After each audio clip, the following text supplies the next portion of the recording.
you want. Now, that ain't no way to greet visitors. Just keep on riding. I don't think so, ma'am. We're gonna stay for a while.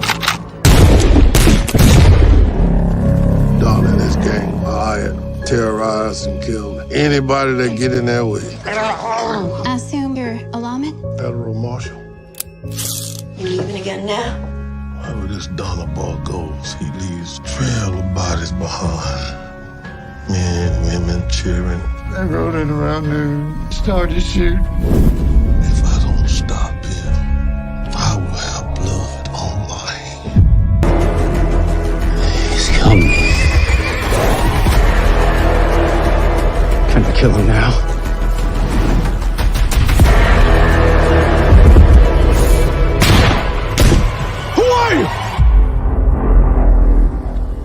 Bass Reeves.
What happened? Bitches be jealous because they can't be me. I got 10,000 views. What you got, bitch? Teeth. They got teeth. Bitches got teeth. They can chew. They can bite. Yeah, bitches got teeth. Welcome into another episode of the Gospel Help. to Lawrence. Oh, it's our homie Lawrence Killer Burn. That boy is Killer Brew. I keep mispronouncing that man's last name. Yeah, get it right. Damn you, okay? Welcome into another episode. We wanted to show that clip because we did go see him live last night with Spank Horton. That show was hilarious. And Little Daryl. Yeah, and Little Daryl from Houston. So it was a great show, y'all, at the Improv. So that was much props. Great evening. Spank reminded me of Howlin' Wolf. I was like, did Howlin' Wolf do comedy? Shut your ass up. Like you always... Little spoon food. So let's give our shout out to everybody in the building before we bring on our special guest. What is going on? I see a heifer in the building. Jake Staley's in the building. Marie, what's going on? Says that No Shiggity. I like that screen name. No Shiggity. Okay. Crazy Work Mama's in the building. What's up, love? Who else we got up in here?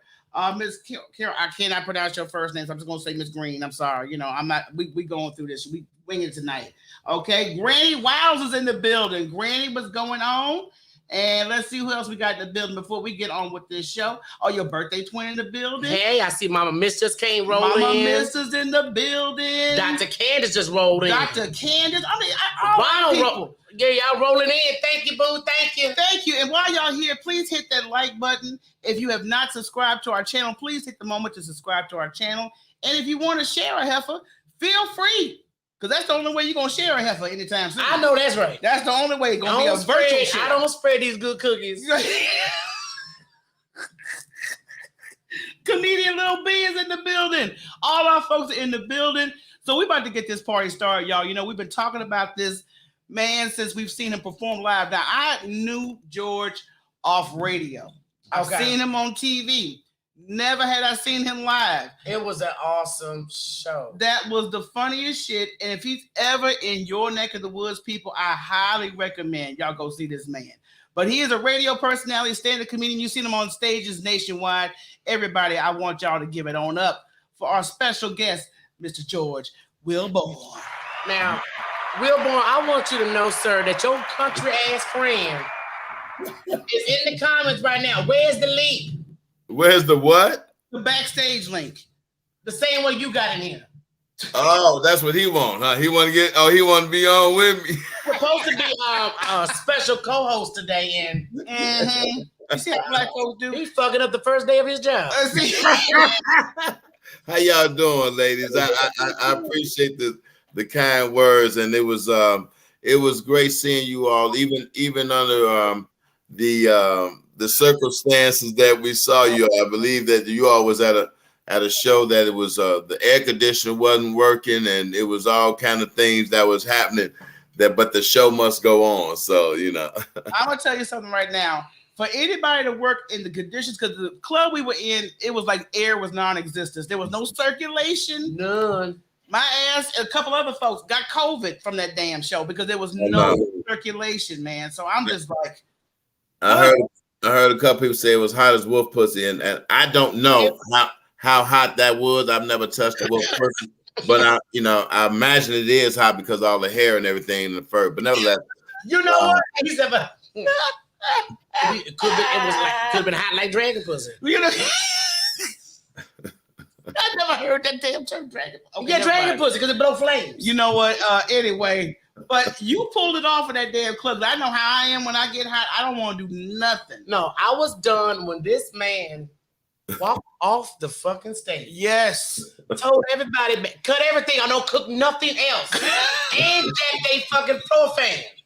hey, look, they had it 200 degrees in the damn place already. They back there cooking nachos and frying shit, and they got all the eyes on. They got the only fan in the club, and that's in there on the cooks.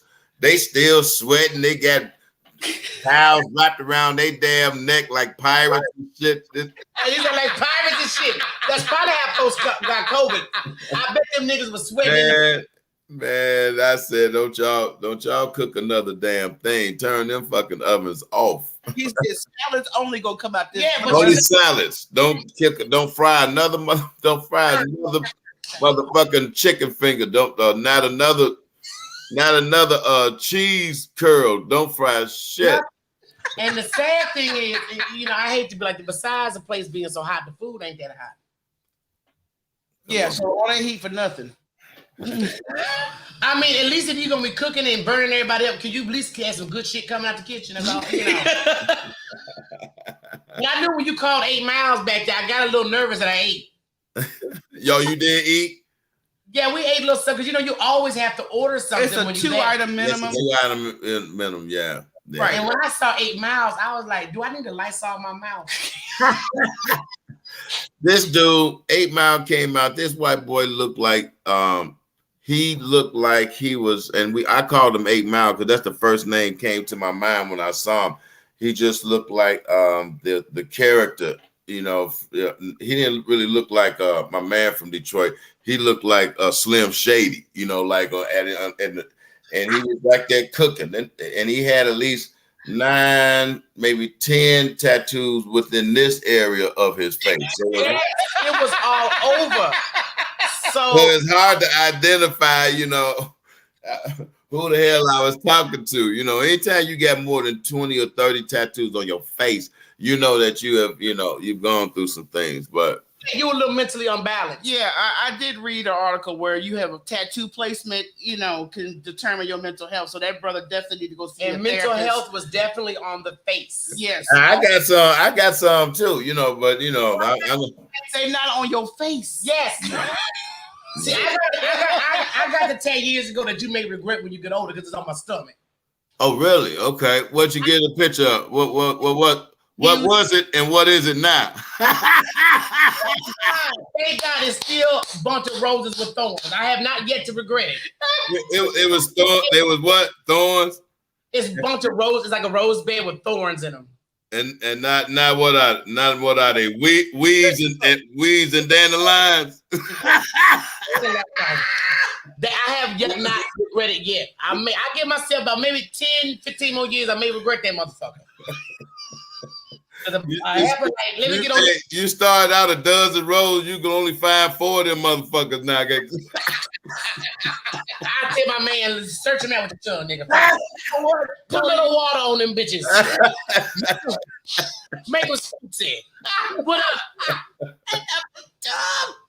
No, but no, real time, I have not regretted it yet. But like I said, time, you know how we black folks are. We don't age like that. Exactly. Well, that's true. And That's you know, true. I have for trying to get herself, you know, get a sexy back. So they're gonna be looking good. They're gonna be looking better. But other than that, y'all both looking just fine. Thank you, sir. At least our makeup will stay on our faces this go around. We won't be sweating it off. So we in a very good place. Absolutely. Like 12 years a slave for real. Michelle was drenched. But I don't even want to talk about that damn club no more. I want to get to the stress reliever. How does stress reliever come about? That's what I want to know, because I don't know any other comedian that says, "Hey, look, when I come in the room, I'm the stress reliever." Well, I didn't really give myself that name. That name came from when I was hosting All Jokes Aside in Chicago, which was at the time the third black-owned comedy club in the country, and I was doing. It was actually the first club that they had, because the first club was across the street from the club that was ended up being very popular. But the first club didn't have any liquor license. We didn't have a liquor license, and they had the big like banquet tables. They didn't have the little cocktail tables, and they had hot chips and flavored water, because we didn't have like I said, a liquor license. And so we was doing a show with, and it was packed though, and everybody was still ready for live comedy on stage, opposed to, you know, we had never really seen that like that.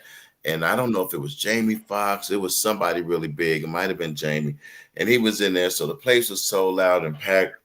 And I was the house MC, and I went up there and I destroyed the room, had a great set, humbly say.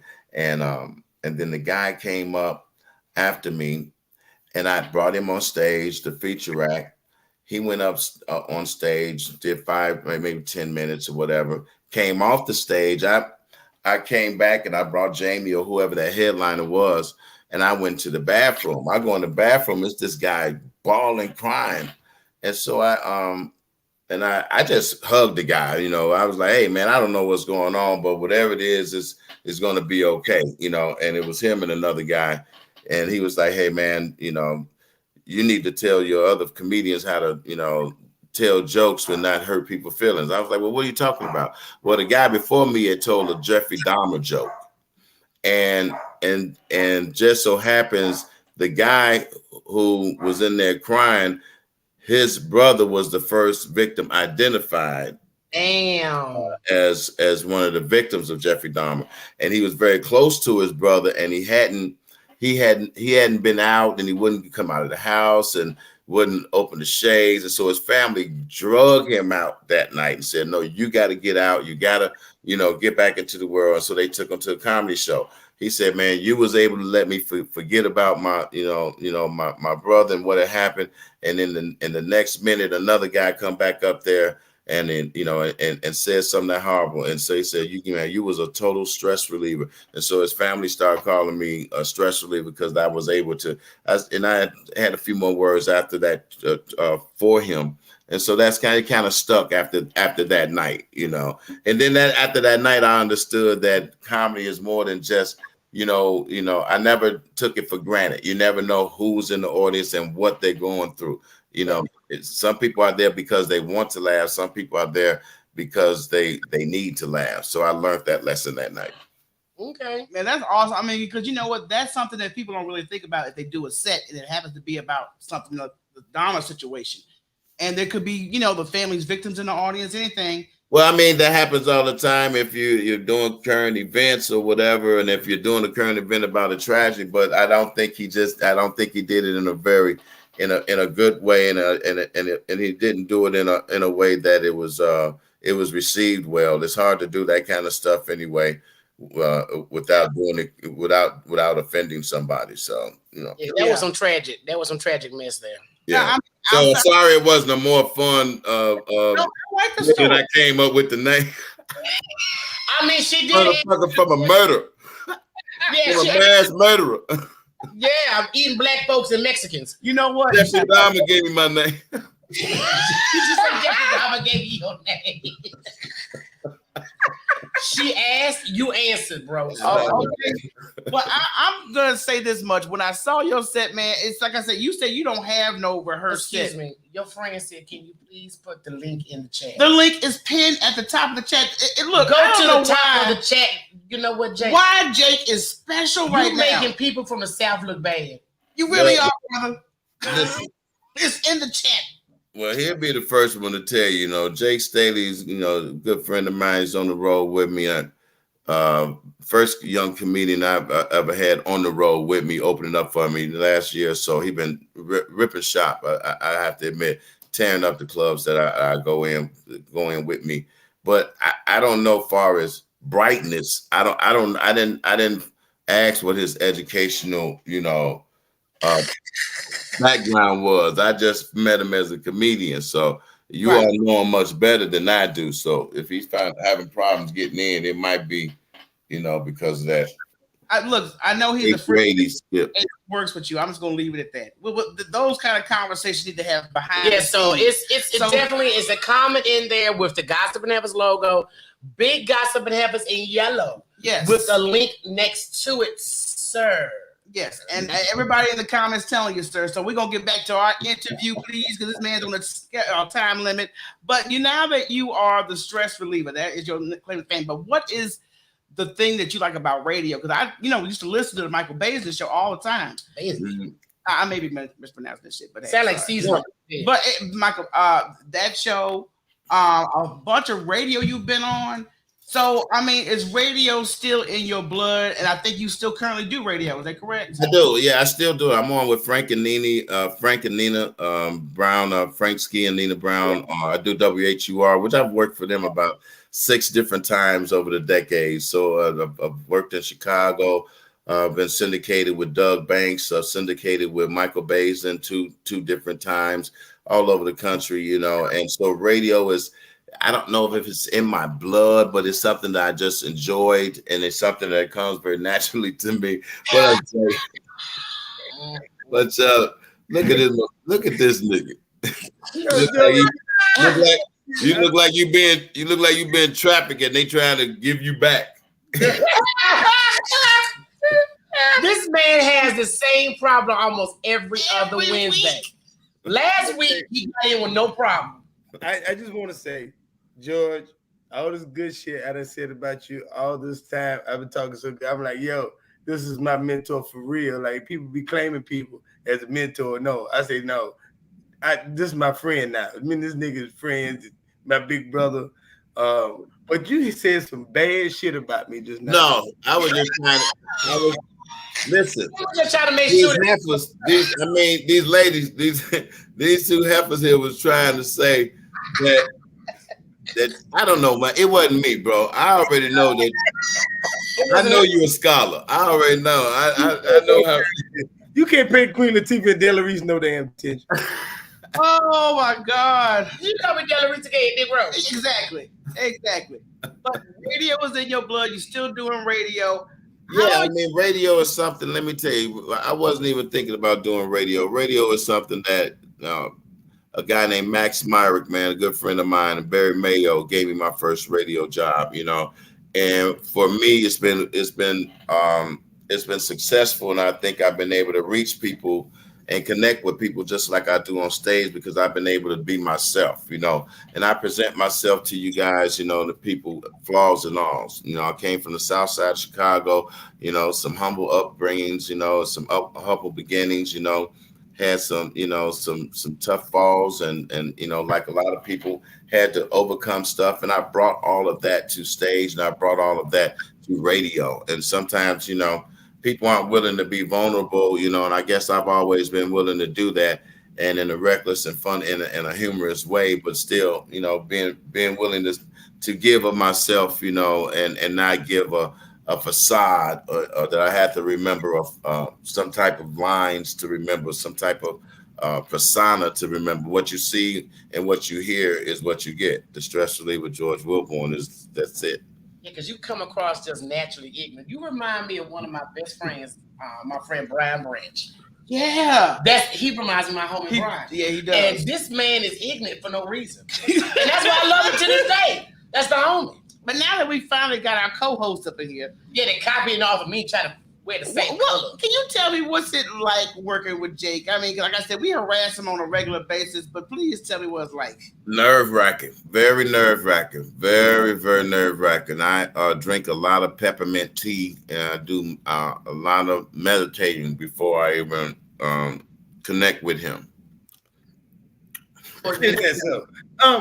No, I'm gonna tell you what it's like working with Jake. Like I said before, I never really worked with comics that was on the road with me. He's the first young comic that I've had on the road with me, opening for me.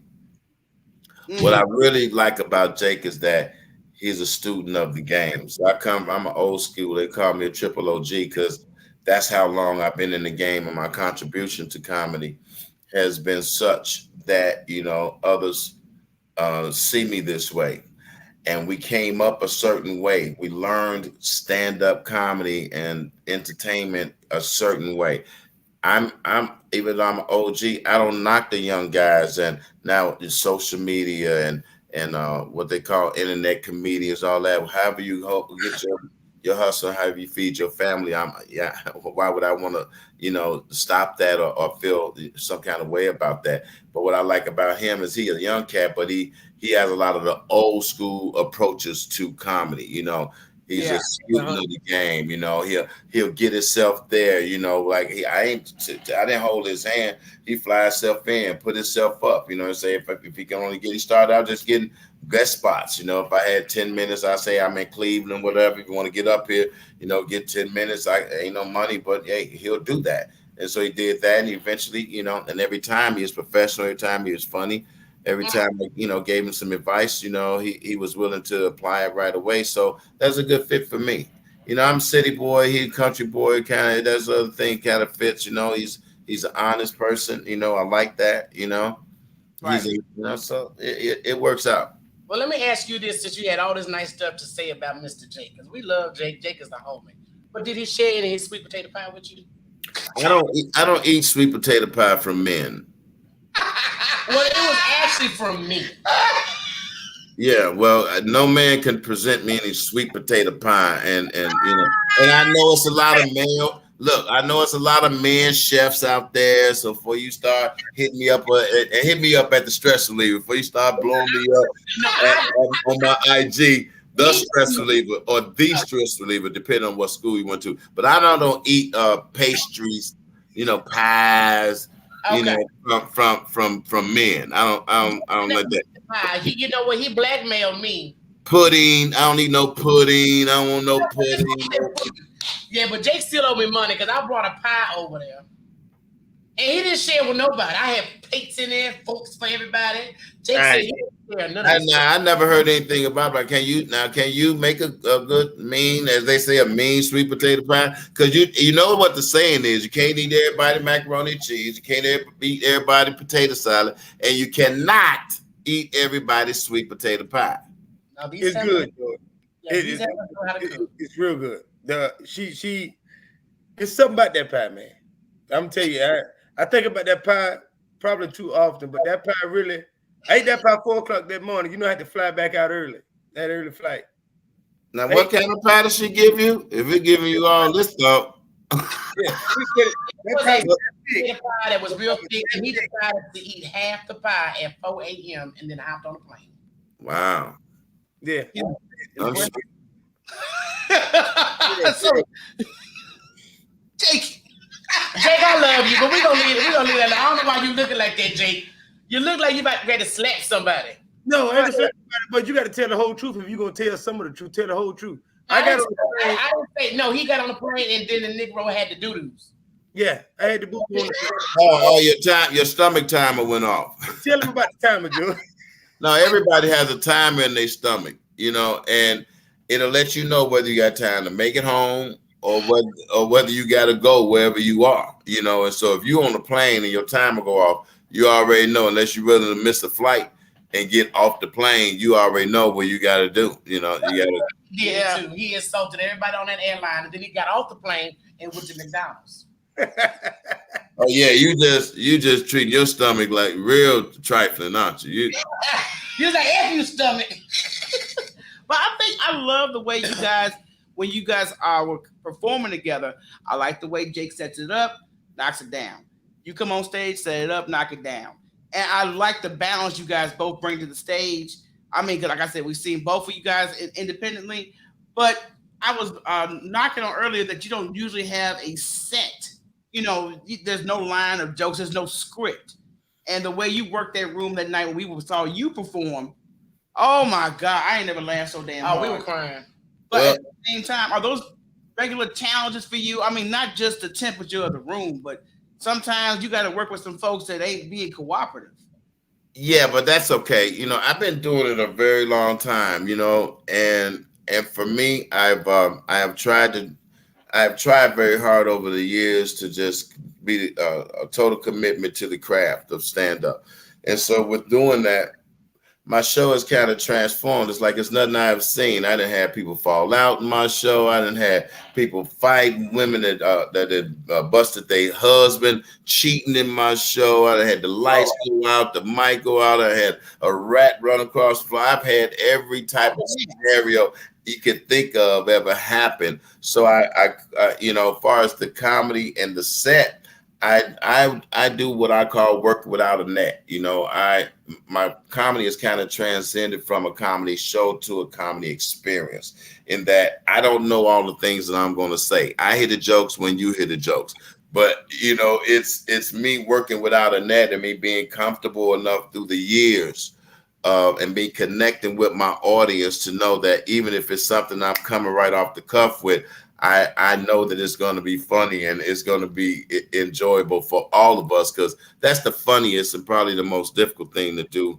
in comedy, is to write a joke that you don't know that you're about to write, and that everybody in the room knows that you all just wrote that right now together. That's not something that you do from Cleveland to Detroit to Chicago, but that happened, was created right there. I try to create a lot of moments like that during my show, on my time on stage.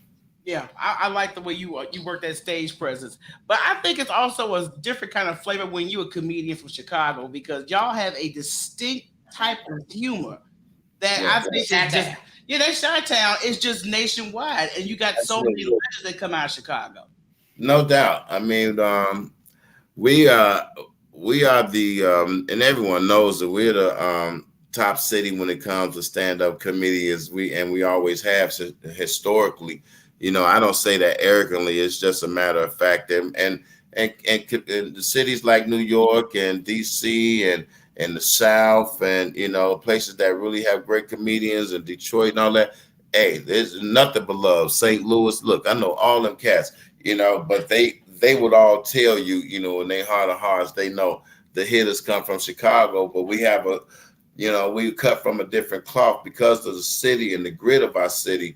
And, you know, when we came up, and I came up, and me and Dale Givens and Bernie Mac and Cheryl Underwood, it was Ali Leroy, and, you know, we came up, you know, in open mics and honing our crafts together. We was brothers and sisters. When I talk to Dale to this day, that's my sister. Me and Bernie was closer than I would ever be able to express to people, even, you know, if I wrote a book about it. You know, it's that camaraderie that we brought to helping each other learn the craft of stand-up comedy and holding each other accountable for being original and doing it the right way. And comics in Chicago, they took to that and took it to a whole nother level. So you got the Corey Holcombs and the Deion Coles and Little Rails, and the list goes on and on and on and on, from the D Rays to the younger cats from Kenny Howe to Damon Williams to, you know, they just all, you know, they all just really, really talented. Yeah. And all of the females as well, Just Niche and Sonia D and the, you know, Kelly Howard. There's many comics that are really honed the right way, because that city and the culture of comedy, it kind of dictated that way. If you was going to go to another level, you was going to kind of do it through a certain kind of way in Chicago. Yeah, okay. I see that. What you got to say, Jake? I'm like, D, you getting back in the movie soon, aren't you? Who, me? Yes. Yeah, I've never really stopped auditioning. I did the film with Spike Lee. I did Chi-raq with Spike Lee a few years ago, which none of you niggas watched. Y'all need to go watch. but it was an incredible experience, an incredible incredible cast, and I had an opportunity to befriend one of the most talented directors in the history of filmmaking. So, me getting back on the grind and auditioning, after the pandemic, that kind of slowed a lot of stuff up, is something I'm passionate about. And luckily right now, I'm doing some projects that may end up working out, that I've got myself that I wrote, and also auditioning for some things that are out right now. I just auditioned for a scene in I think I missed the first role. It's in Grandmothers. It's a play called Grandmothers. It's an HBO play, and I have to play the abandoned grandson that You said grandmother. I thought he was gonna say an old uncle because he's young, he's so young old. They gonna want you to play. They gonna call him Mado. Grandson. Not Madea, he Mado. Your character's Mado. I didn't make enough Tyler Mado. Enough girth. They said you can't do the mothers, you gotta do the grandmothers because you don't have enough girth. So they will put you on the grandmother. Thank you. Stupid. All right. We have a limited time with Mr. Willborn because he's got to catch an early flight in the morning. I don't want to hold him any longer. I am. I'm on my way to the Cleveland Improv. So all of you people out there, you got family over there. I'll be out there for two shows Friday, 2 shows Saturday. You'll make sure to tell your peeps that the Stress Reliever is on my way to tear stuff up. You can curse, sir, but I do hope that you come back to Houston, and I hope it's at the Improv, Houston Improv. Yes, we're gonna make. Yeah. I come back to Houston, man. My peeps in Houston, man. Got wonderful family in Houston, and believe you me, that I fools with H-Town. So Houston Improv, let's go. Hit me up. Let's do it. Let's do it. Everybody, thank you again, George. We appreciate you. Have a safe flight, and we will definitely get you back on. Hopefully we'll get a little bit more time, but I know, hey, the grind continues.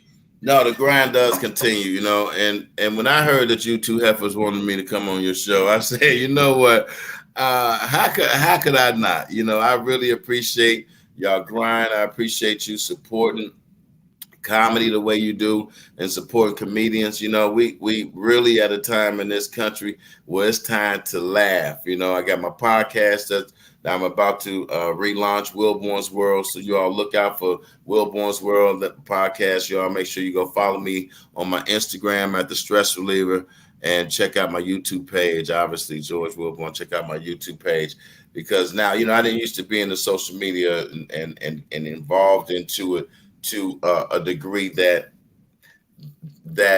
is conducive of having a lot of likes and a lot of followers and all that. But the people that I do communicate with, and when I do it, they're loyal, and they supportive, So I'm gonna do a little bit more of a presence, Like I don't have no clothes on up, but I didn't put no pants on, so I'm gonna do. A lot of people don't know I'm gonna do different stuff. Jake, I'm finna leave. Jake, look at this camera. I don't trust that nigga. I did the whole interview, butt naked from the motherfucking waist down. So I'm gonna be doing stuff like that at the Stress on my IG and on my page. Y'all follow me and wait for Willborn's World. Y'all follow me on my IG. I'm gonna be the first one in there. Stand up, George. Stand up. If I stand up, this whole screen to get black. I ain't mad at you. Jake, I don't want none of this. Lord. I got none but love for you all, though. I appreciate you, and I wish you nothing but continued success, and you all keep on supporting us. Keep on doing y'all thing. Y'all gonna see a lot of. Hey, let me tell you something. It's about to be a world tour. Y'all know I can't pronounce all the words, but you know what I'm talking about. It's about to be a tour. Well, it's only two. It's world tour, so that's only two words. World messed me up. It's an L in there, so the L. It kind of when you get to the L part of the word, it kind of twirl around in your mouth. Hey, just go. You can say just big tour. Big tour, then. Yeah, that's there you go. Big tour. Let me looking for a Della Reese type character. I'll holler at y'all. Yeah. All right, George. Thank you so much. Thank you so much. Have George. a safe trip. Y'all. Thank you. Call me when you land, bro. All right. Everybody, that was George. the one and only George Willborn.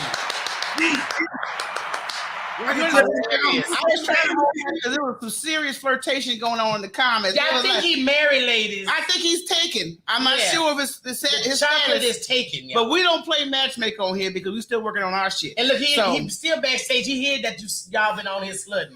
I'm tell you right now. I know his wife. Y'all better sit your head down. Okay, so there you go. He is married. So okay, calm down. Play at all. So no. Okay, so I'm glad we had a chance to talk to George. I'm glad you had a chance to cam up while we had him on because we had to I was worried. Travel. It was like, where's Jake at? I was in the comments, Jake, where the hell is you at? Everybody was.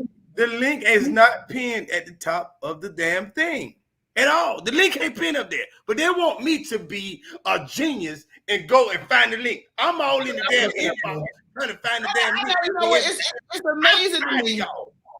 It's amazing to me how everybody else see this damn link. I'm looking at Rocky's pad right now where it's pinned at the top of the chat, where it always is. For some reason, we're going to have to school you. We're going to do some web conferencing. Because I don't like to learn. But okay, I'm just kidding. Please, Okay, I'm tired of sitting back there. Y'all should have saw me before I got on. I'm on the phone. I'm calling Kim. Kim, help me. I can't get on this motherfucker. I'm going crazy. I'm down here. Kim done cussed me out, but call me Longball. Can't do that no more. But what I'm saying, that is an official announcement. The joke is dead.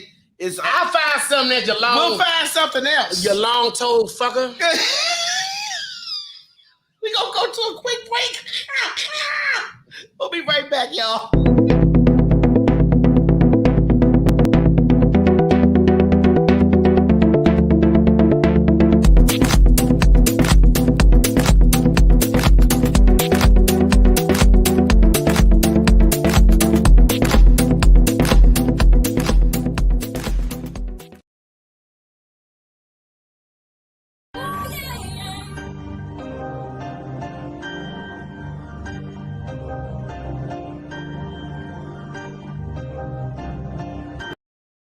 Man, I seen a panhandling nigga say something about me. And then I'm at the light, nigga had me for some change. I said, man, I ain't got no change. That's because you ain't funny, nigga. I said, shut up. Shut up. Yeah.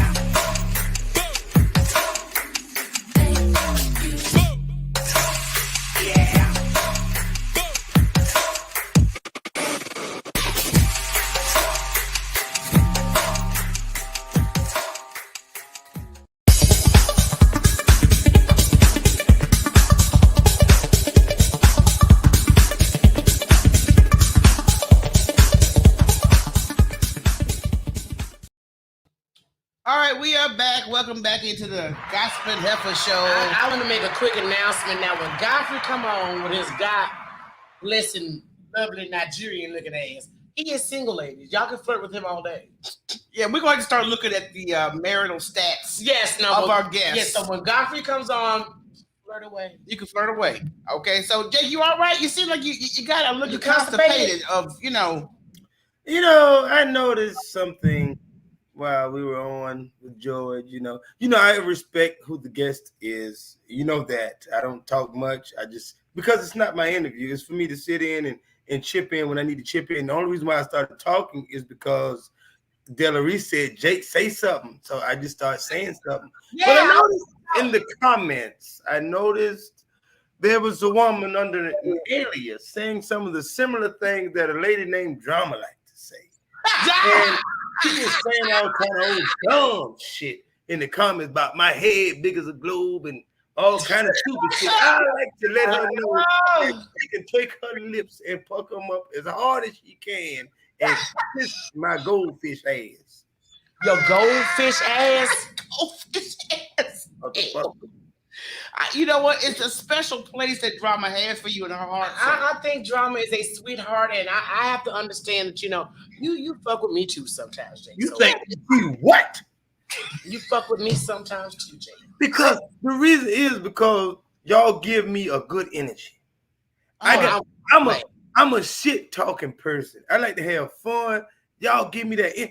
That's the energy I like, and that keeps me up the par. That keep me with the joke coming. I got a joke coming now. If you keep fucking with me, it's something will come out. Just like when we were watching JP, and I told JP, because JP kept talking. I said, boy, and I just kept looking at him like his face don't run out. Like he got a whole lot of face. JP face. Like, so I'm like, oh, you got too much face.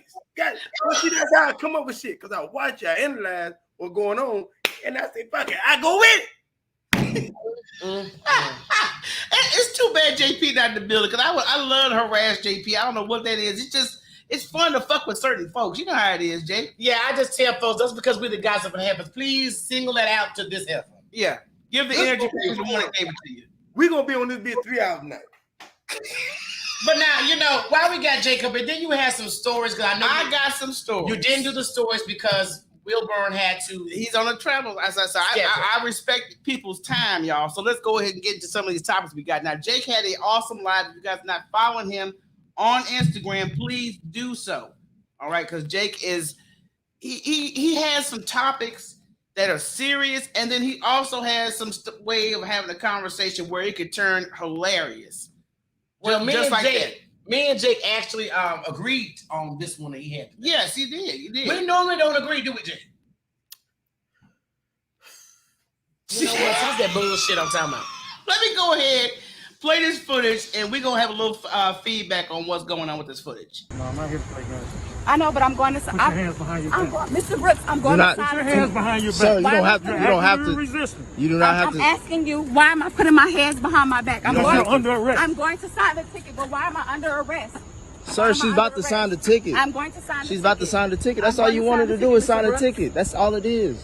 I'm going to sign the ticket. That's all she to sign the ticket. You told me you're not. I'm going to sign the ticket now. Mr. Brooks, I'm going to sign the ticket. You don't have that option now. Why don't I have the option, Mr. Brooks? Because I gave you 2 options. She was just asking for your badge number at first. I'm asking for your badge number, and I wasn't clear on why you weren't giving me your badge. Sir, you don't have. Sir, you do not have to hold her like that. Oh my God. Sir, you do not have to drag her like that. I'm telling you that I'm going. Sir, I'm going to sir, you do not have to grab her like that. I'm going to sign the ticket, Mr. Brooks. I'm going to sign the ticket. Why am I being arrested? Can you please tell me why I'm being arrested? Sir. Oh my God! I'm so scared. My God, please, in the name of Jesus, please, God, in the name. Why am I being arrested, Mr. Brooks? I'm going to sign the ticket. Mr. Brooks. All right, so that's footage from a encounter with the police department. She was at a park, I believe. I don't know if there's a curfew, but most parks do have curfews. But you know, I think I would have probably started some with that cop. He could be a birdie. You know, we're not. Can we just rest a little bit? No. Mr. Officer. But there is a big debate that sparked, and I know Jake hit on it this morning about was this police officer wrong? Did this woman comply? Had she complied, would she have been in the predicament that she ended up being in? So, Jake, you know, give us your quick spill on what you think took place. It's like you have a lot of people here got kids, right? And in the house, the mother or the father is of authority, right? So if you ask your child to do something more than once, you're going to piss you off because now they're questioning your authority. Right? Yeah. Mm-hmm. So once they question your authority and you ask them to do it, and then once you get pissed off, then they decide to do it. Well, it's too late now because you done made me mad. Now I'm finna cut your ass. And I'm not saying he should have did that lady like that. I'm not. Let me get to that part. I'm talking about a mother and a child right now. Now I'm finna discipline you because you didn't listen. But we said, no, I do it now. It's too late now. And then when I grab you, until you come into your room and you pulling back away from me and you fighting me to get off of you. Now you're resisting me. Now you're really pissing me off. Okay? So in that case with that lady, now all this could have been avoided. We like to pass everything. As black people, we do have this problem sometimes. No, I'm not pro-police. I'm pro-people. And guess what? The police are people too. So when I see this happening, we pass all the shit you got to get to. We don't cross our T's and dot our I's. We skip everything and we get straight to the meat. But before you cook meat, you got to prep it. So when before that happened, this man had gave us several chances to just sign this ticket and go home. Sign this ticket and go home, right? Yeah. Right.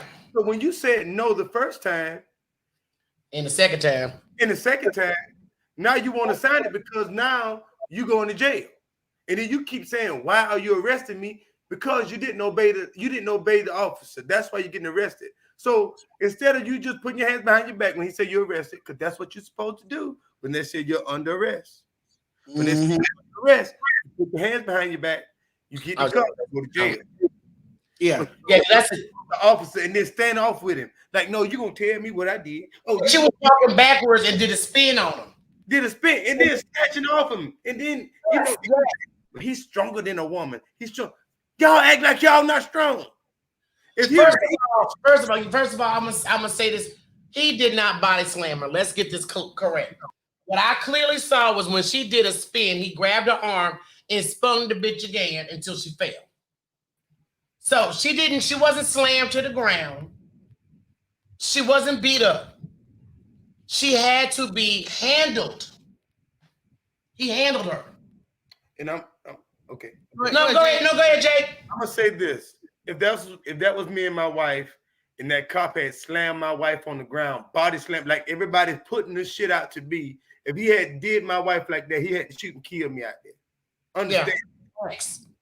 He had to shoot and kill me out there. But for this man, the reason why she had to go to the ground is because she was resisting.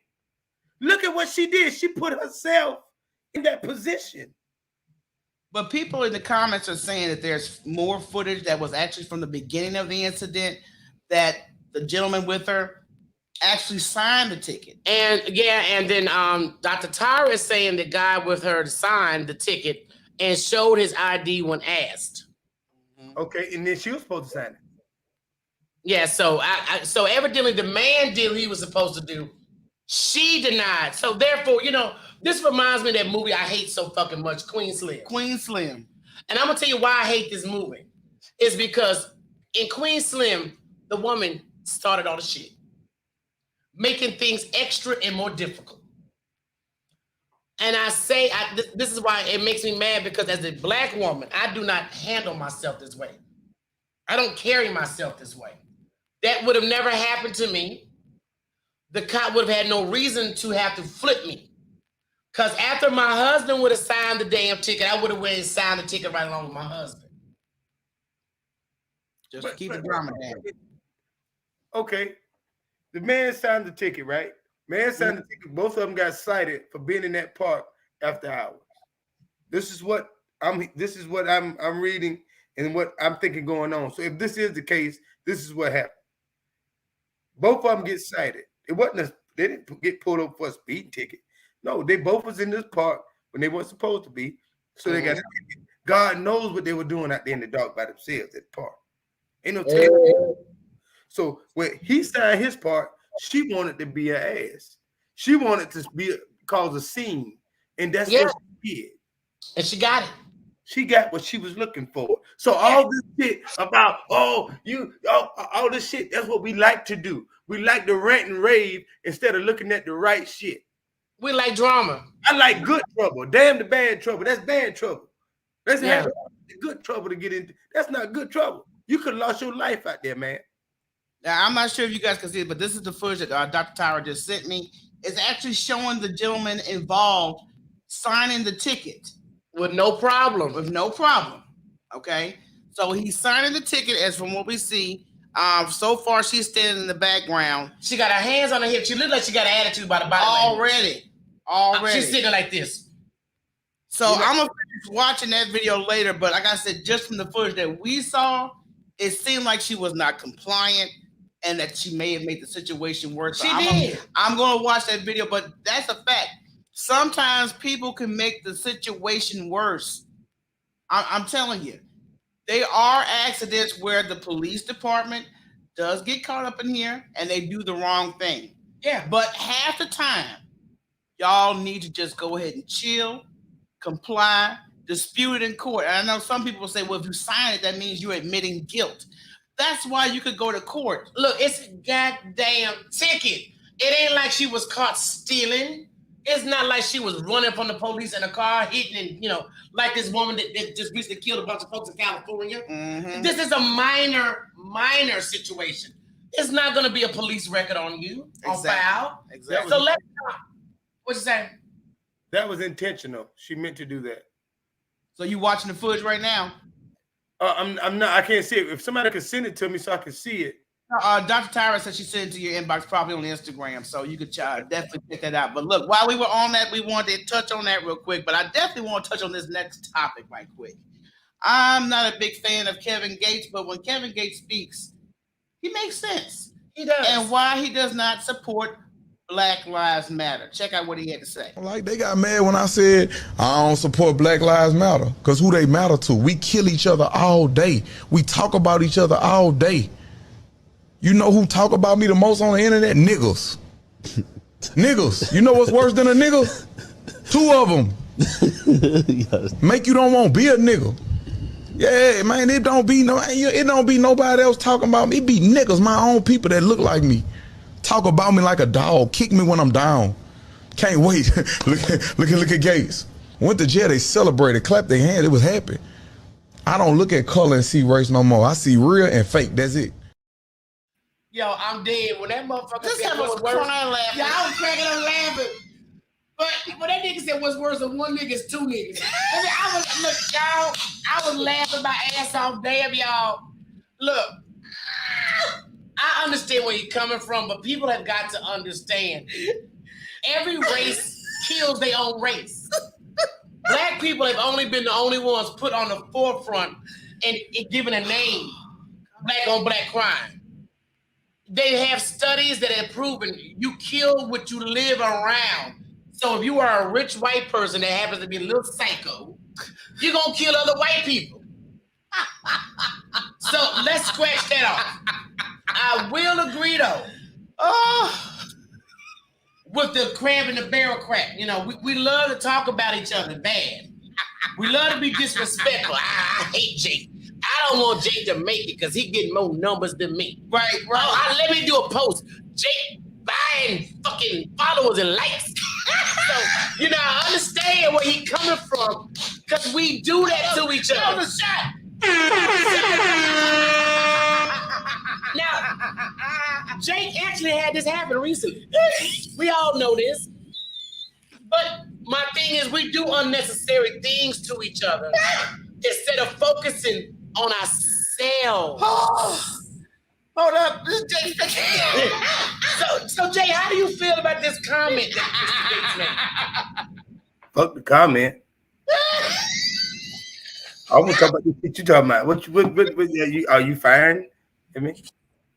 I'm repeating what happened to you, sir. I was there. You got to tell everybody in the goddamn world. We on YouTube. Now these motherfuckers gonna say, "Oh, that's what he doing." You. Not you. You were, You're not doing it. You were accused of doing it. And the it. thing comes across is it was clear jealousy, sir. I'm myself. I'm sorry. Yeah, see, look at this. This is another thing wrong with niggas right here. They don't listen to shit. Hold on. I be like, you know what? If you hadn't said nothing, you told on yourself. But anyway, ask me a question. Did you ask me a question about Kevin, Mr. Kevin Gates? I asked you a question on the statement that you just saw, sir. Fucker. Okay, I'm gonna be honest. Some people, now y'all, if y'all unfriend me about how I feel about certain things, that's not my business. I do like y'all. I like entertaining y'all, but I have my views on things. I understand what he's saying. Yeah, I do too. Because he's talking from his own personal experiences. Yeah. He's talking from his personal experience. He's not only thing he can comment on is what he's seen and what has happened to him. Shit, I can speak on it. With the Black Lives Matter thing, in that, the Black Lives Matter movement only mattered in certain situations with the movement. In my opinion, the black lives should matter in every situation. Why ain't y'all marching when we kill each other in these neighborhoods? We only march when the police kill us. We only march when a white man do this to us. Why we ain't marching when black people do it to black people? So that movement is chopped and screwed, in my opinion. So I understand what he's saying, because when Lil Ray killed Man outside, it just go on the news one night and it's gone. Sometimes don't make it to the news. Where Black Lives Matter at then? Where's that big time lawyer at then? Where he at? Well, first of all, Black Lives Matter. My problem with Black Lives Matter, these two women are lining their pockets on black folks' pain, because it's not coming back to the black community. I have not seen anything come back to the black community. But I'm not going to sit there and say about Ray killing little Daryl, like I said, because in order to find white crimes, you got to go to 48 hours or what, Southern Fried Homicide. See, Southern Fried. There is an actual show called Southern Fried Homicide. It is. And white people kill each other over not wanting to get divorced, or you know what? She got a good damn life insurance that's off this bitch. So again, white people kill themselves in higher numbers. It's not shown in our face. They hide certain things. Just like they hide that white folks was eating Negroes off the goddamn slave ship because they don't want to come across as animals. Cannibals and animals. It rhymes. But that other part he said I agree with, because we love to drag each other.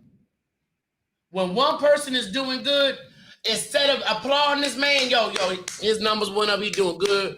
Michelle, the guys up in heaven, they still at it. We've been drugged by people for no damn reason. Jake has been drugged by people for no damn reason. That part I understand. And there's nothing worse than a bitter nigga than two bitter niggas. That got something. One's bad enough. One better, but when you get two. When you get two in the mix. But yes, there is a show on Investigation Discovery called Southern Fried Homicide. I promise you it is. We are not making this shit up. Y'all know that damn channel that has all these different shows. Investigation Discovery. The ID channel. The ID. If you want to see white folk crimes, you got to go to ID, because the news only posts niggas. The local news. That's it. That right there. Yeah. But let me tell you something. There's a lot more crimes going on and sicker crimes going on that's not making the news, and it's white folks. Mm-hmm. I'll tell you something. Talk about this.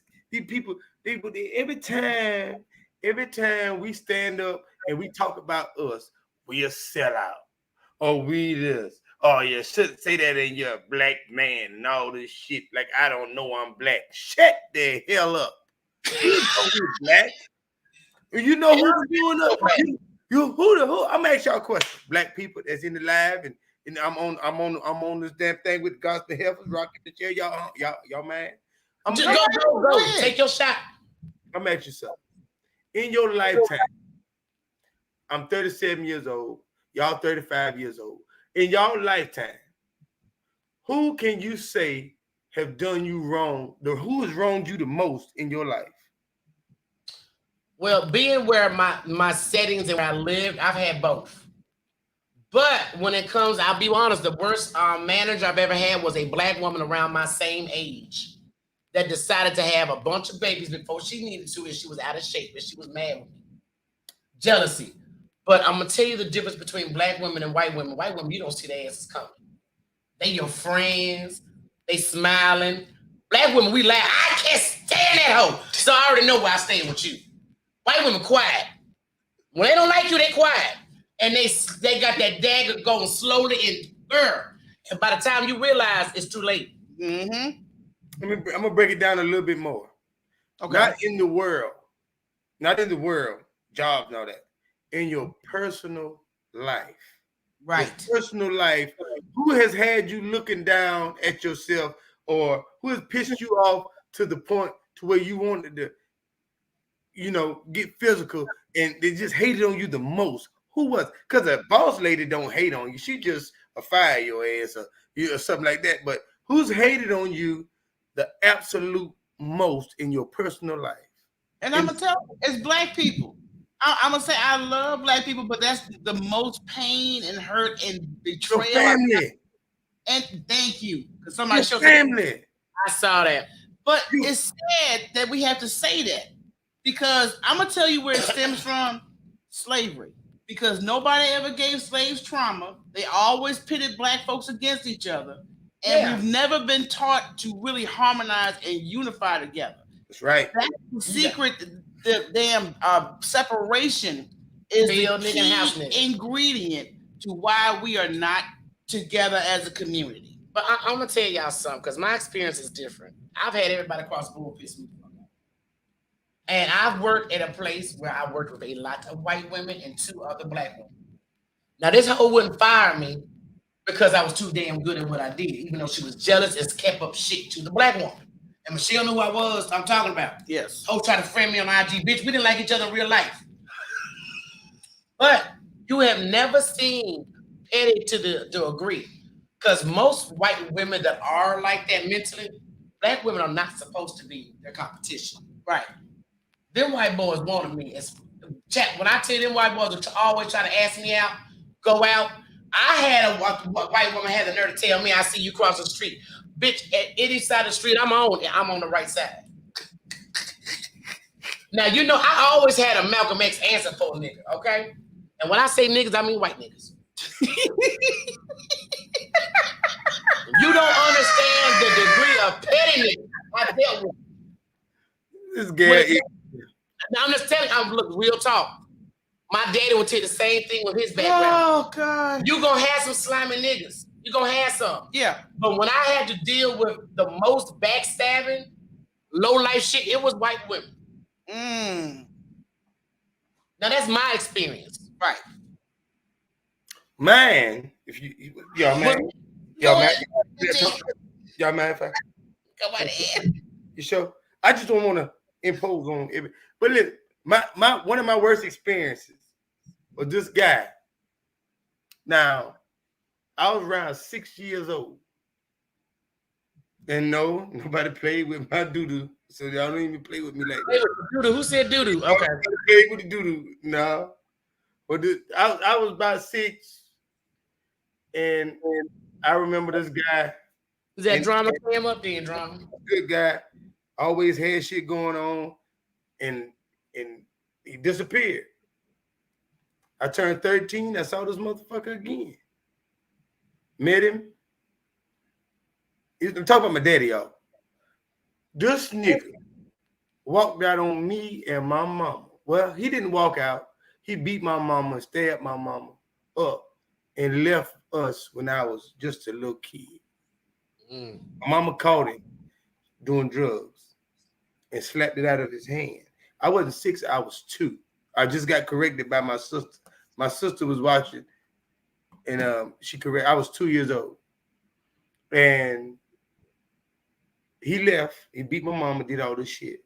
That was trauma for the rest of my life. Because now I don't know if this is right or wrong. I'm 2 years old.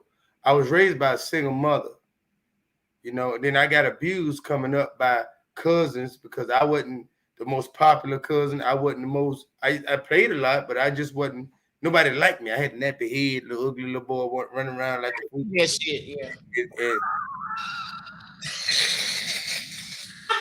With you, Jake. But look at you now, Jake. Look at you now. No, Rocky. You can't skip that shit. I'm in a vulnerable moment, and I'm talking about my goddamn life, and I see that shit. No, but you know what, Jake? I'm gonna tell you something. It's always those kids, though.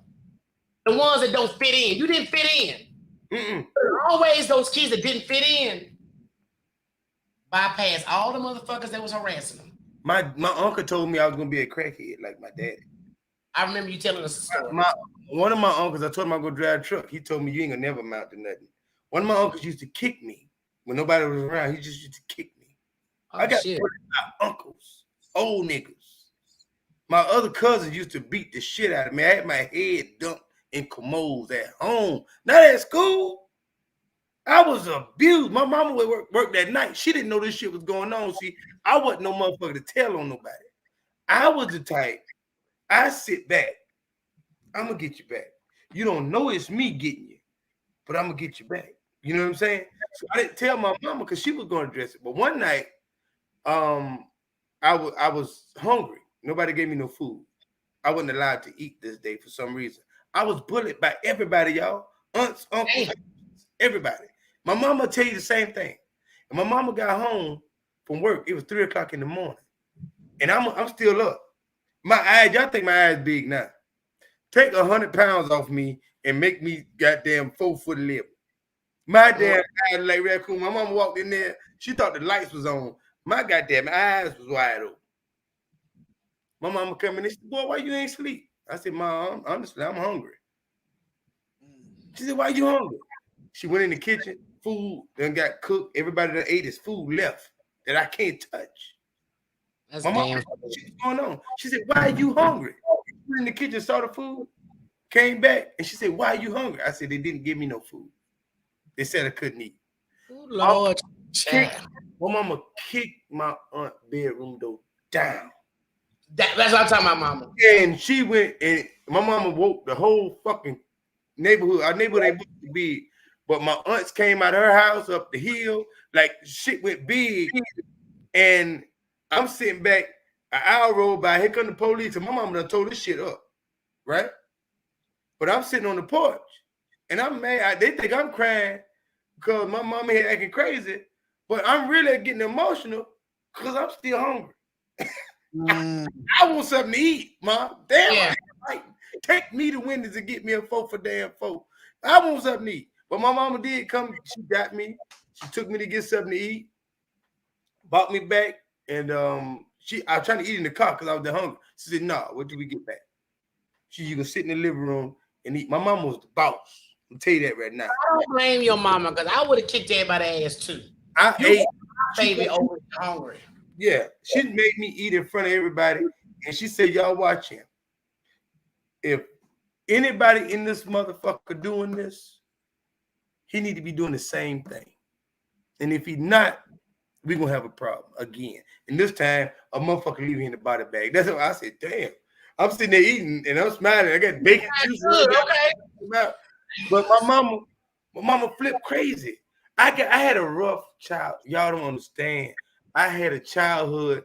I would not see my kids. My wife would tell me right now today, and I believe her. She said, "You need to go lay on somebody's couch, even though you don't feel like you need to, but you need to go talk to somebody about this shit because you still."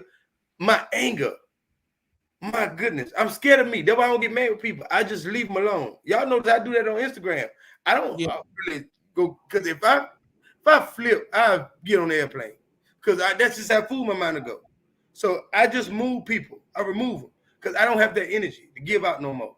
I'm an entertainer, and and that really helped me because I talked about the roaches I killed. I talked about that shit because we had roaches. Y'all ain't had roaches. We had them. We didn't have, but I'm gonna tell you something, Jake. The one thing out of everything you talked about, I bet you are the most successful one doing something in the entire family. That's normally what the fuck happens. What happens exactly? It's normally what happens now, and they got to sit there and watch you have all these blessings because you don't pay your dues. I'm the first one in the family to buy when I say in the family, I'm talking about aunts, uncles. My granddaddy had 12 kids. My granddaddy got 100.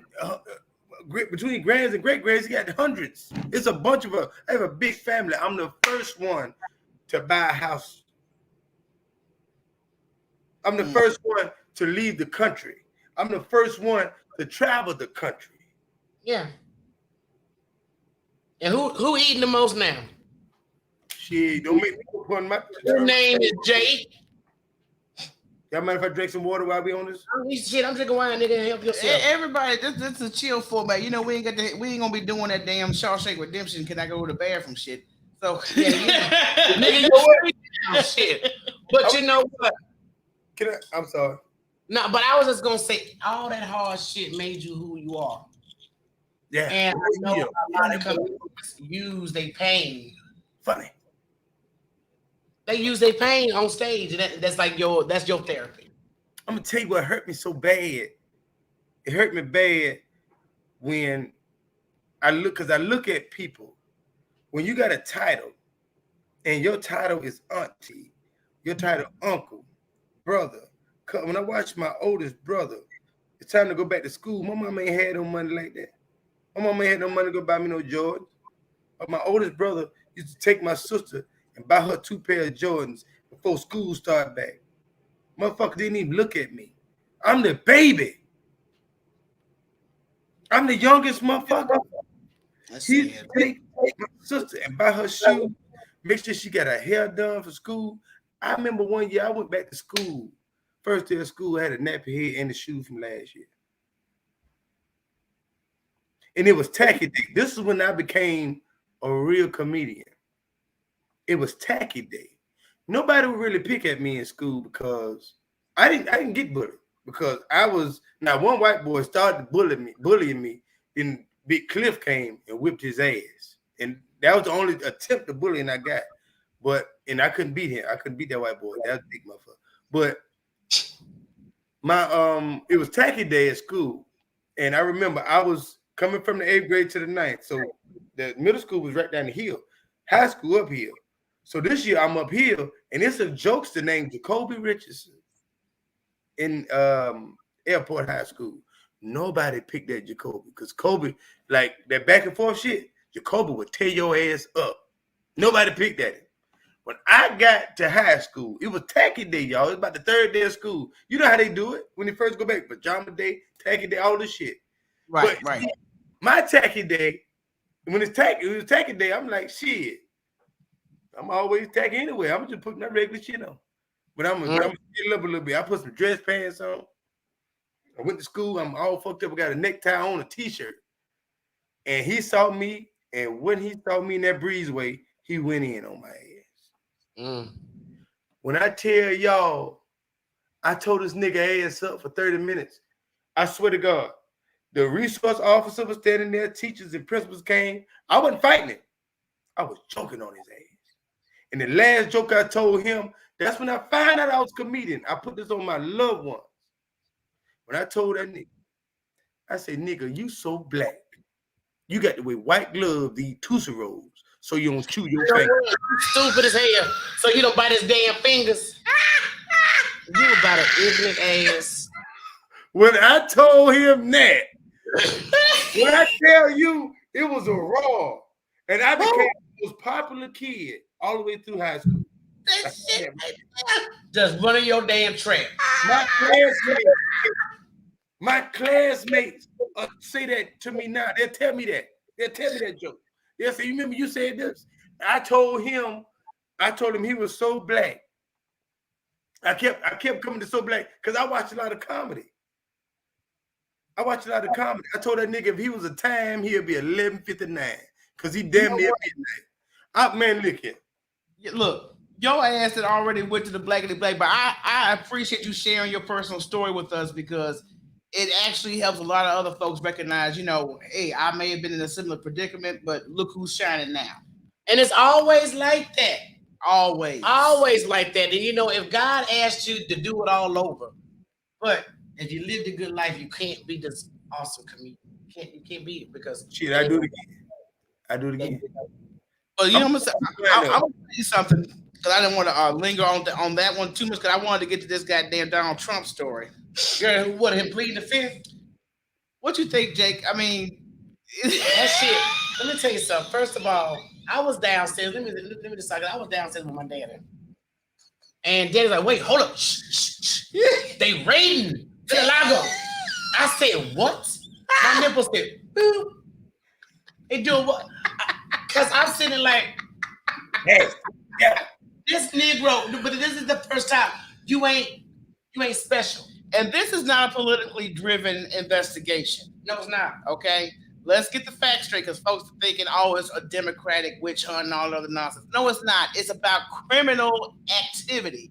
When he was no longer president, he took it upon himself to take classified documents.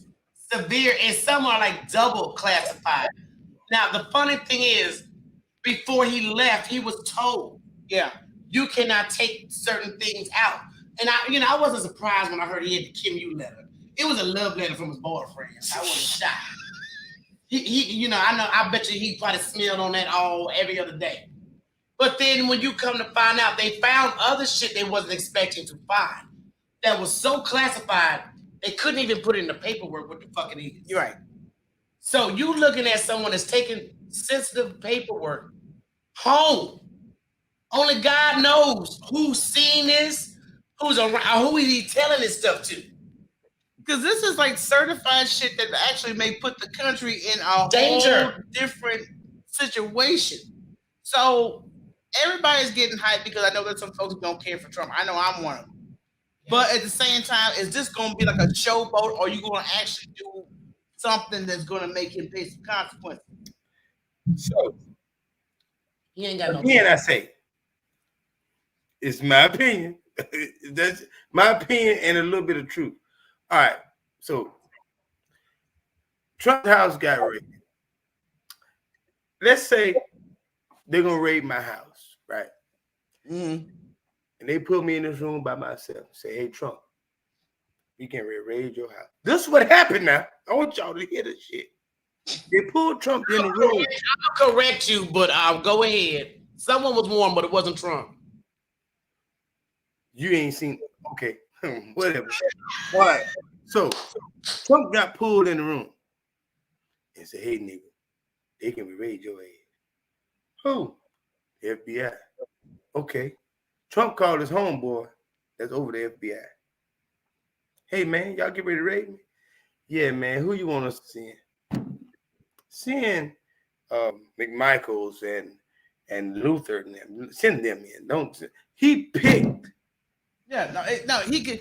Now the guy that's over the FBI is someone that he did hire.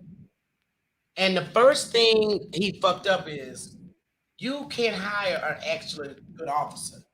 We could be friends, but when you get a cop that takes being a cop serious, he a cop first. The security, which was not security, Secret Service was notified the day before. We're going to raid the place. Mm. You really think them niggas gonna lose their job to save Trump? But I can guarantee you somebody put some shit in his ear. I'm sure somebody told him. It could have been an hour beforehand. But there's no way with all these connections and as dirty as this man is, that someone did not blow it. Tell him I guarantee somebody told him. Yeah. And yes.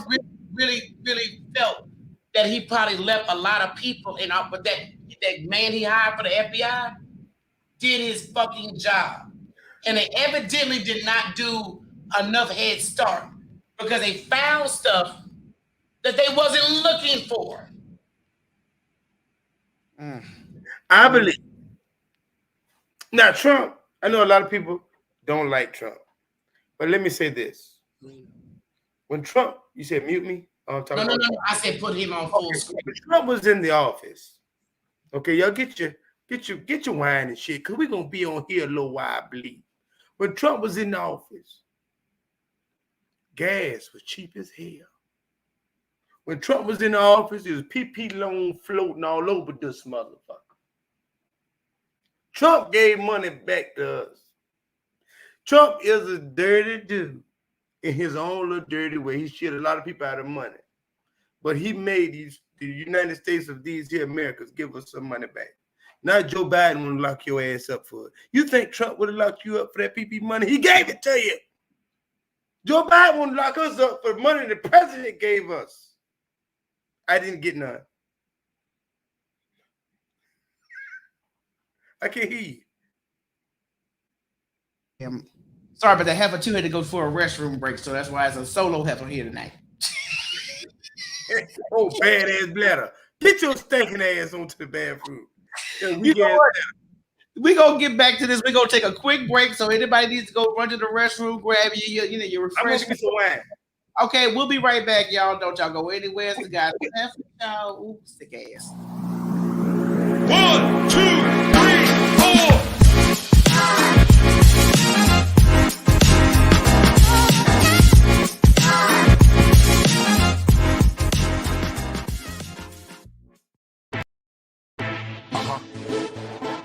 Yo. Yeah.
All right, we are back, and our special guest co-host is here. You was jamming, wasn't you, Jake? Yeah, I was. Move her chair out the way. Get in the middle. I wish I could place you here, brother, but until we work this Jetson shit out, that's what we got. We just got to wing it from right now. But I do want to know the story right quick, and cheers to everybody in the audience. Cheers to our co-host, Kling. Now, I don't know how many of you guys listen to the Breakfast Club radio show. I know I love the Breakfast Club. Recently, one of the co-hosts, Angela Yee, did a tweet. I think it was Sunday night it happened. First, she tweeted, "God is good." Then she tweeted, "The Breakfast Club will no longer be the same." Something of that nature, and everybody went freaking crazy, even her co-host. So I wanted to show this quick video on, her semi-announcement of what her next move is. Floor is yours, Angela Latavia Yee. All right, so this is really exciting, but this is something that I've been wanting to do for years now, since way before the pandemic. I had actually sat down with our big boss, Thea, and I was telling her, like, look, I really want to have my own show. I have my podcast, Lip Service, and I was thinking I would be able to get something like a weekend situation, one day ease into having my own show again. I did come from Sirius, where I had the morning after with Angela Yee, and then came here. And so it's always been a goal of mine to have that. And so I thought I would still be on here and then do that show as well. But years later, they approached me up here at iHeart. Thea had to sit down with me and told me that they are going to give me my very own show. Okay. So that is news. Now, I'm going to tell you, I wanted to verify some things because I listen to the podcast when I can't catch them live. So I listened to the podcast. Now, this could have been a PR stunt or just actual natural reaction. Her co-host, Envy and Charlamagne the God, was like, what was that tweet was about? Everybody thinking the show was canceled. And obviously she's moving on to do her own solo thing. Now, either way, it was a great stunt because it did get people buzzing and tweeting about it for Lord knows how long. So if the case was like where we have a setup and you a permanent part of a situation, all of a sudden I come and say, you know what? I'm about to go solo. It happens in music groups and all that shit all the damn time. But I think it's the way you deliver your news, how you're going to include your people. I mean, do you think if that was the case, if she dropped that news on the spot without her coworkers knowing, what would your attitude be, Jacob? Somebody did it. When I read that tweet, because I was going through Twitter and I read that tweet, and it said the Breakfast Club. Something it's time to say goodbye to the Breakfast Club. I thought the whole thing was going off air. I said, Right. damn. I said the Breakfast Club shutting down. Mm-hmm. I was like, oh my God. And then if I'm Charlemagne or Envy, I'm like, what you putting that out there for? That's almost like a pre-planned statement, honestly. That's like, I'm gonna put this out here and I can get the focus on me from all the Breakfast Club people to let them know I'm starting another show and make them think that this shutting down. I don't know if that was deliberate or what, but that didn't look good. It didn't. And when I listened to the full episode this afternoon, either they were playing it real good, like they just didn't know, and they were just, every segment, what you got to tell us? What's this announcement? What's this announcement? And she waited to almost like mid to close to the end of the show to make that announcement. So I'm like you, if it was not something that was pre-discussed, I'd be pissed. I'd be pissed because we didn't work together for almost damn near 10 years. And all of a sudden you want to do solo. True enough, she has had solo shows before. She does have a podcast, but I'm just saying if that was the nature of her letting her coworkers know, she did wrong. She did the wrong way. And there's nothing wrong with going out on your own because that's eventually what you should want to do. You should want your own platform. Like if I'm on with Gospel Heaven. Let's say they call me and say, Jake, listen, man, we love how you do it. We love how you get on the show and what you add to the show. And we want to make you a permanent co-host if you can. And I said, okay, cool. I'm cool with that. So every Wednesday I'm on here. A year passed by and I'm inspired by you guys to have my own podcast. That's something I'm gonna talk about with y'all behind closed doors. And then once I talk, y'all won't be surprised at all. But like I said, our invitation to you is because our conversation gels so well. Right, we don't anticipate on you being a permanent spot. Now, I'm not saying that, from our end, because we already know that you got some other shit coming up for you. Of course, I'll just make an example. If I get ready to go and start my own podcast, you know what? If I'm on here for 5 years and I say, you know what? I'm going to start my own podcast. I would come to you guys, you and Heifer too, and say, hey, look here, y'all. We've been doing this thing 5 years. Y'all really have inspired me to do my own. My following has gone crazy. My following is up. I'm going to do it like y'all do it on Wednesday night. I'm going to come right behind y'all and do it on Thursday night. You know what I'm saying? You know what I mean? So that is the way to do that instead of me. Now, if I go on Twitter or Instagram and say, well, the Gospel Heifers has ended or something that makes it look like y'all shutting this down, that's a whole nother situation. Exactly. And I'm like what most of you guys are saying, I'm not a big Angela Yee fan. I've only tuned into the Breakfast Club because of Charlemagne. I'm being straight up. If it wasn't for Charlemagne, I would not tune into the Breakfast Club. I promise you, I'm not just saying that because you saying it, but if I call Kim down here right now, she'll tell you I said it a long time ago. I'm not an Angela Yee fan. Exactly. I'm not an Angela. Whatever. Don't force your fans to look at Jake all the time. You know what? I'm gonna say to this little stud.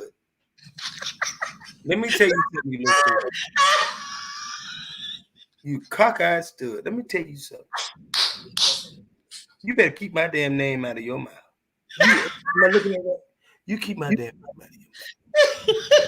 out of your mouth. We fucking with you like that, drummer. You come on here, you disrespect me, talk about bad teeth, talk about all this shit. Let me tell you something, you cockeyed stud. I would literally. Cockeyed stud. What the hell going on? Have a drama. Lord. Oh, you lucky. Goddamn Rocket. I can't show out like that with Rocket because she gonna DM me.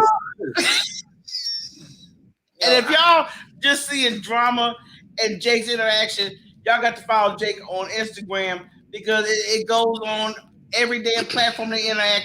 It's this energy. So we were talking about the Breakfast Club. I was watching it, Keeping Up, and I think she's an ass. Like, okay, that's all I got to say about that. All right, so look, in other news, Serena Williams is leaving tennis. She does not want to call it retirement. She calls it evolving. And what she said about this in Vogue magazine, she wrote a brief essay saying, hey, I've been in this game since I was a kid. Yeah. I'm ready to extend my family. I've already got other financial things I've been working on behind the scenes that I'm ready to devote fully to. I'm applauding her because, like I said, there's things you can't always do forever. Yeah. And with tennis being a physical sport, I'm sure that there's physical ailments that come along with that job. But that bitch don't want every goddamn award. I mean, it's almost like, how much higher can I go? Right.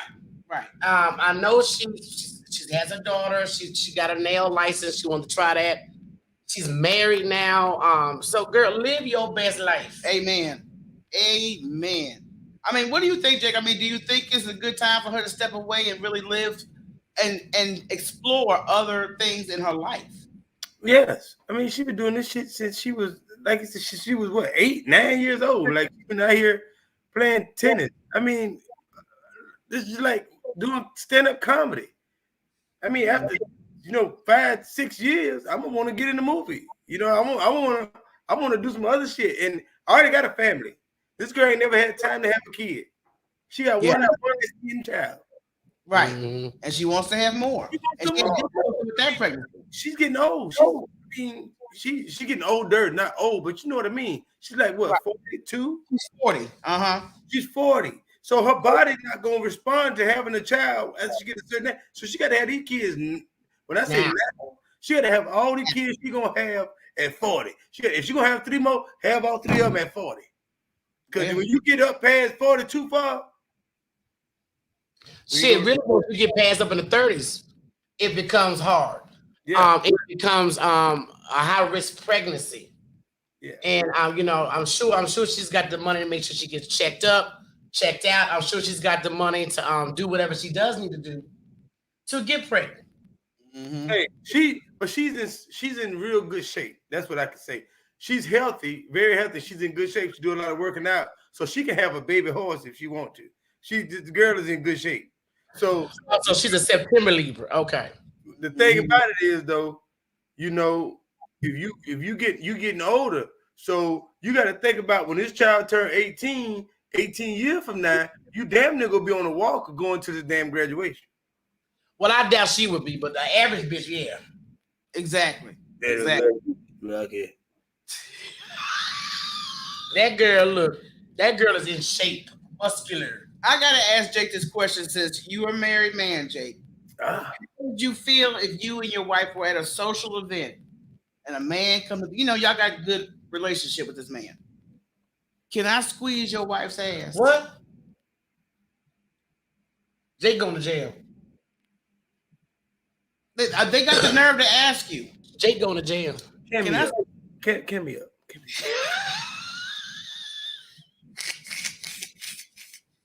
What'd you say? If you at a party and he heard you, be the man. I want you to be the man, Michelle. Yeah, your wife is looking real good tonight. Would you mind if I just squeeze her ass? I just want to touch a little bit of it.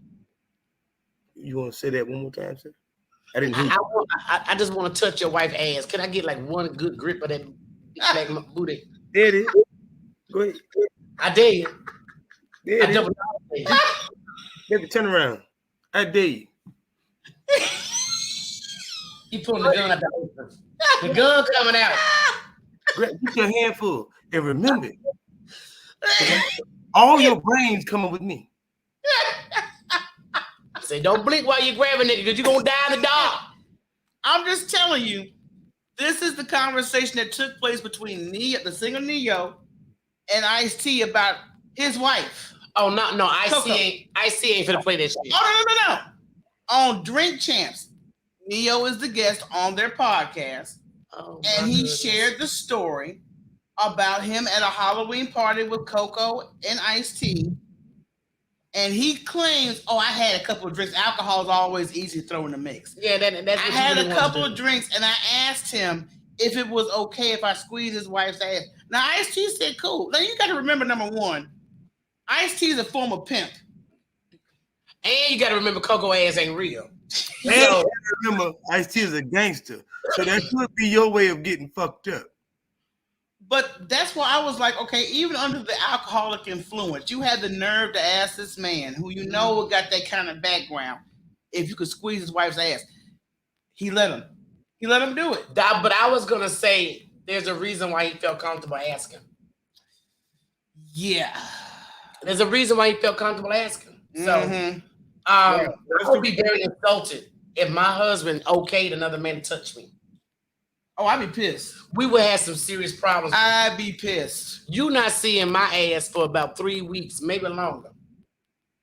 If a man do that, you know, he has several women that he messed with. His wife, they share. His wife already doing something.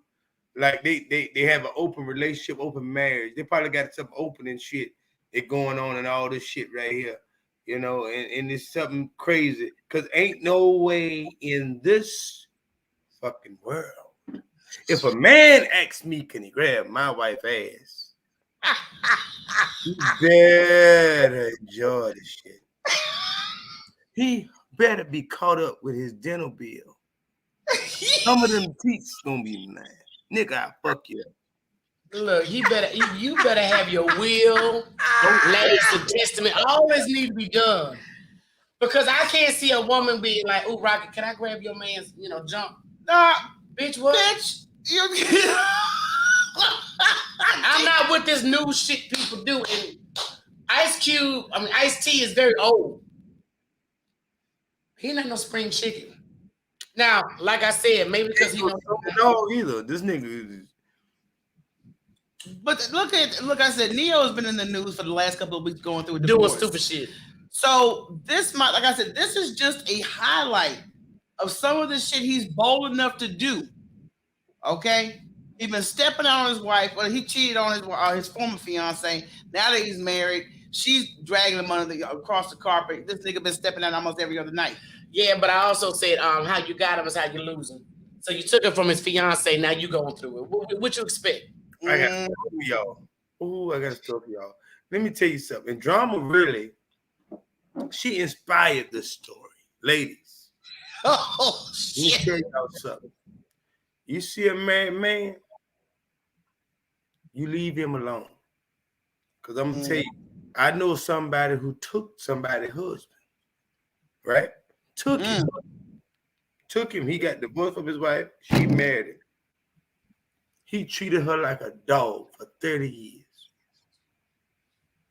30 years. He treated her like a dog for 30 years. He ain't gonna respect her either, though. You're not going to get no respect from some... God don't bless you with somebody else's husband. No, you don't. Drama. Drama don't do that. But she stopped fucking with me, Drama.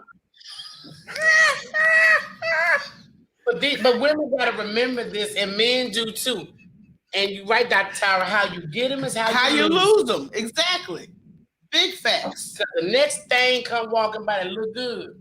Oh, he's sniffing around. He gone. And y'all, I'm gonna say that right now. I gotta talk about y'all real quick. Gospel heifers. I done had some wine. Now I feel, All right, y'all some good women, and I know why. And I'm not saying y'all single, but I know why y'all choosy like y'all are, because you got high expectations because of who you are. You're good women, so you should have women stop lowering your standards because you want a man so bad. Damn that. Don't lower your standards. Don't get nobody beneath you. Get a motherfucker who right with you or above. You ain't got to. I'm sick of people telling women, "Oh, you're trying to get this kind of man and that kind of man and da da da da." No, you just don't want a sorry motherfucker. You shouldn't have to have one. I have a mother that is single.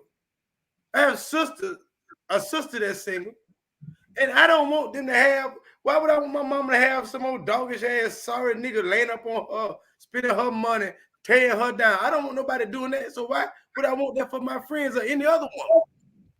Thank you. My wife did it. Man, I got nigga. Man, nipple. But I'm glad you see, because everybody be like, oh my God, what's wrong with you, bitch? I'm not settling.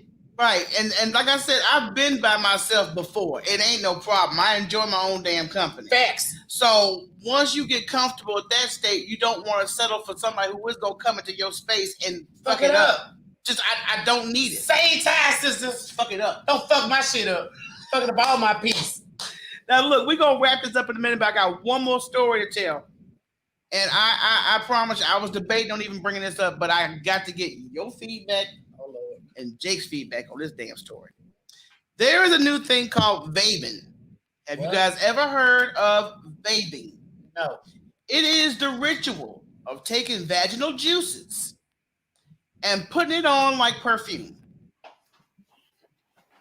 It's called vaping. So you got hoes smelling like fish, spoiled tacos. I'm telling you what the article is right here in front of me. TikTok popularized plenty of trends with the latest vaping craze. Many creators gagging, while the niche of the group says it works. Proud vapers claim that they can manifest attention from the opposite sex by dabbing their vaginal fluids like perfume. Single and seeking members of TikTok have devised and innovated a way to attract the opposite sex using their natural scent to captivate other singles. Number one, this is shit that cave people used to do. You know, this is what scares me. It's like, even with the vaccinations and everything with common sense, it's like we going back further. You know, I knew Trump was taking us to the 1900s, but goddamn, y'all are taking us back to like the 14 fucking when folks was in cave before black folks found folks in the cave. This is crazy.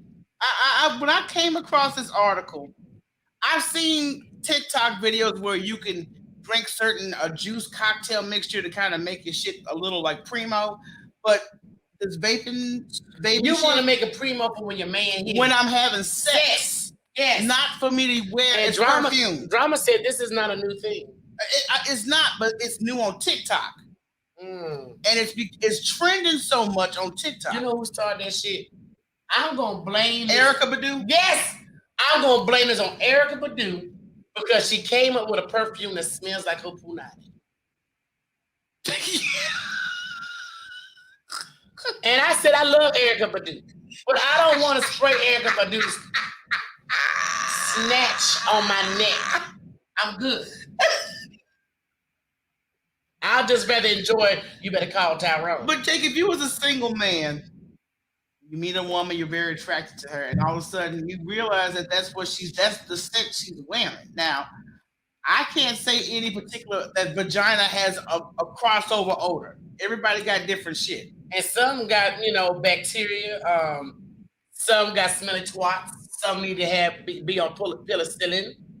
How do this is not I want to hear from a man's point of view. What do you think about this shit going on? Cameo.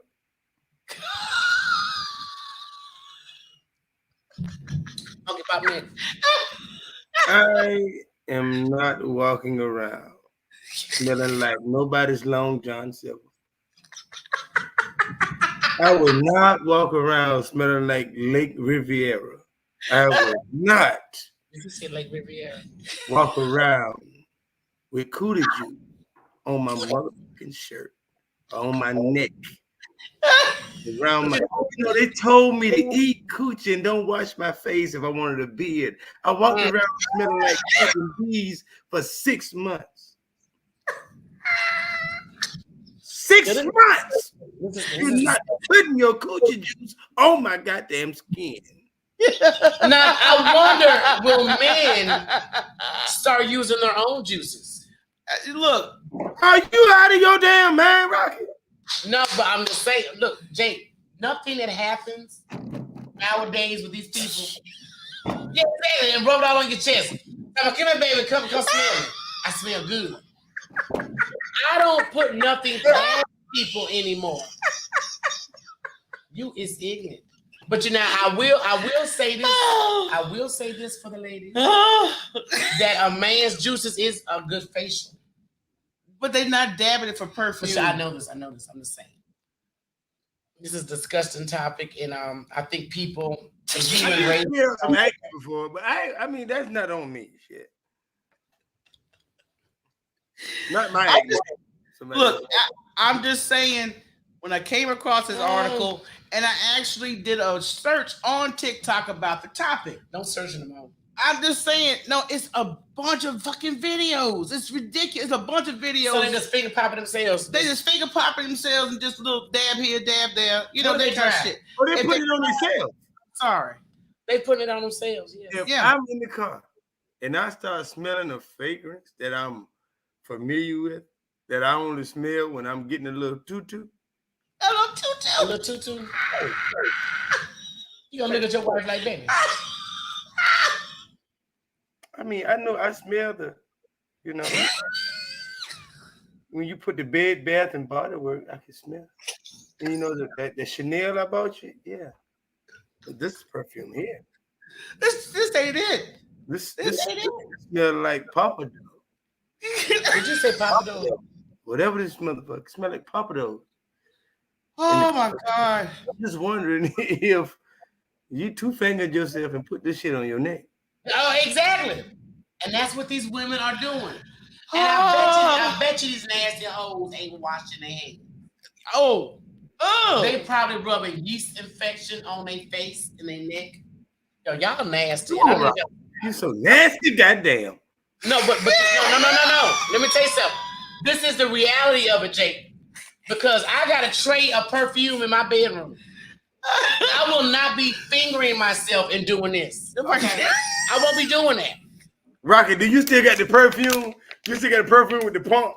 And you hold it and you take the motherfucker and I get my look. I got my perfume. I don't like to smell like I bathed in perfume. I hate when people do that. You know, you leave. Oh my God! And you can still smell that shit, and it makes it funky. now, there's nothing worse than spraying good smelling shit on a funky punani.